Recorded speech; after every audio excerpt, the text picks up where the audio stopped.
Lift number 13 में आप सभी का स्वागत है। आज हम फिर इस लिफ्ट से एक ऐसी मंजिल की ओर बढ़ रहे हैं जहां छिपी है एक और डरावनी रहस्यमय कहानी।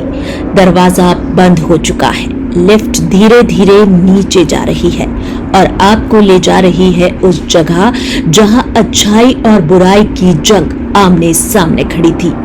आज की कहानी हमें भेजी है शुभम ने। शुभम मध्य प्रदेश के धार जिले के पास के एक छोटे से गांव से ताल्लुक रखते हैं। ये घटना उनके दादाजी के साथ घटी थी। एक ऐसी रात जिसे गांव के लोग आज तक याद कर कर सिहर उठते हैं। शुभम के दादाजी गांव के एक बेहद ही सम्मानित व्यक्ति थे। गांव के प्राचीन हनुमान मंदिर के वे पुजारी थे। लोग उनका आदर करते थे क्योंकि वे ना तो किसी का बुरा चाहते थे ना बुरा सुनना पसंद करते थे। सरल, निष्कपट और ईश्वर में अटूट आस्था रखने वाले इंसान थे। पर कहते हैं ना, जहां भलाई होती है वहां बुराई भी अपना रास्ता बना लेती है। उसी गांव में एक आदमी रहता था, कल्पेश, जो लोग उसके नाम से ही कांप उठते थे क्योंकि कल्पेश काला जादू और मारण क्रिया करने में माहिर माना जाता था। गांव के लोग उससे डरते थे, बात करने से भी कतराते थे। कहते हैं कि उसकी आंखों में एक अजीब सी चमक थी, जिसे कोई अंधेरा खुद को जिंदा रखे हुए हो। एक दिन किसी बात को लेकर शुभम के दादाजी और कल्पेश के बीच में बहस हो गई। गांव के लोग भी वहां जमा थे और अचानक कल्पेश ने सबके सामने एक भयानक घोषणा कर दी। पुजारी जी, याद रखना, कल की शाम आपकी आखिरी शाम होगी। कल रात आपका भाग्य भी आपको नहीं बचा पाएगा। यह कहकर वह वहां से चला गया। भीड़ में सन्नाटा छा गया। हर कोई डर गया क्योंकि सब जानते थे कल्पेश की काली विद्या से अब तक कोई नहीं बच पाया था। जब दादाजी घर लौटे तो परिवार के लोग घबराए हुए थे। हर कोई उनकी सुरक्षा को लेकर चिंतित था, लेकिन दादाजी के चेहरे पर जरा भी डर नहीं था। वे शांत स्वर में बोले, हनुमान जी पर मेरा अटूट विश्वास है। जब तक उनका हाथ मेरे सर पर है, कोई भी काला जादू मुझे छू भी नहीं सकता। अगली शाम गांव में एक अजीब सी खामोशी थी। आसमान में काले बादल छाए हुए थे। हवा भारी हो चुकी थी, जैसे तूफान से पहले का सन्नाटा हो। दादाजी ने हनुमान मंदिर में दीप जलाया और उसके बाद घर आ गए। घर आने के बाद वे हनुमान चालीसा का पाठ करने लगे। रात के करीबन 2-2:30 बज चुके थे।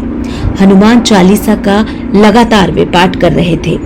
उनके घर के आवाज उनको अजीब सी आवाजें आने लगी। घर की खिड़कियां कँपने लगी, जैसे कि कोई बाहर खड़ा चिल्ला रहा हो, खरोच रहा हो।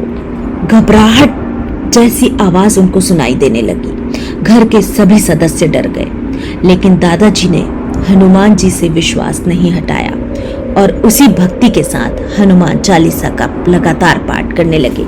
ये आवाजें कभी बहुत ज्यादा भारी होती और बढ़ जाती तो कभी धीमी होती जाती।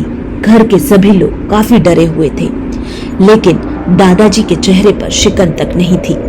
धीरे धीरे ये आवाजें कम होने लगी। सुबह के 5 बज चुके थे। घर के बाहर कुछ लोगों की आवाजें आई, जो कि जोर जोर से दरवाजा बजाकर पंडित जी को बुलाने लगे। शुभम के दादाजी जैसे ही बाहर जाते हैं, वे लोग कहने लगे कि कल्पेश की हालत बहुत खराब है और वो आपको बुला रहा है। ये सुनते ही दादाजी कल्पेश के घर दौड़े चले गए। जैसे ही वे कल्पेश के घर पहुंचे तो उन्होंने कल्पेश के पास जाकर खड़े हुए। कल्पेश उन्हें देखकर रोने लगा, पैरों में गिर गया और कहा, मुझे माफ कर दीजिए पुजारी जी, मुझसे बहुत बड़ी भूल हो गई। कल शाम मैं गुस्से में आकर आप पर मारण क्रिया की, लेकिन मुझे नहीं पता था कि मेरे द्वारा की गई काली क्रिया आपको छू भी नहीं पाएगी और आपके पास जो शक्ति है वह इस क्रिया को निष्फल कर देगी। रात को जब मैंने आप पर मारण क्रिया की, मेरे द्वारा भेजी गई काली शक्ति जब आपके घर पहुंची तो वहां उसका सामना साक्षात हनुमान जी से हुआ और वो काली शक्ति वापस मेरे पास आ गई। जब कहते हैं मारण क्रिया किसी पर की जाती है तो वो काली शक्ति बिना किसी की जान लिए वापस नहीं आती। जब हनुमान जी साक्षात आपके द्वार पर आपकी रखवाली करने बैठे थे तो वह काली शक्ति वापस मेरे पास आ गई और अब वो मेरी जान लेकर ही जाएगी। और यह कहकर वो रोने लगा और दादाजी के पैरों में गिरकर उसकी आखिरी सांस ली। तो ये थी सच्ची घटना शुभम द्वारा हमें भेजी गई। अगर आप पर भी इस तरह की कोई डरावनी या फिर सच्ची घटना है तो आप हमें भेज सकते हैं। आप हमारी इस ईमेल पर भी मेल कर सकते हैं या तो अपनी आवाज में उस घटना को रिकॉर्ड कर भेज सकते हैं। हम उस घटना को हमारे चैनल पर लोगों से साझा करेंगे। इसी तरह की सभी घटनाओं को आप हमारे इंस्टाग्राम, ट्विटर हैंडल, फेसबुक कहीं भी भेज सकते हैं। अगर आपको ये घटना सच्ची लगी और अच्छी लगी तो प्लीज हमारे चैनल को लाइक करें, चैनल को सब्सक्राइब करें और ज्यादा से ज्यादा वीडियो को शेयर करें।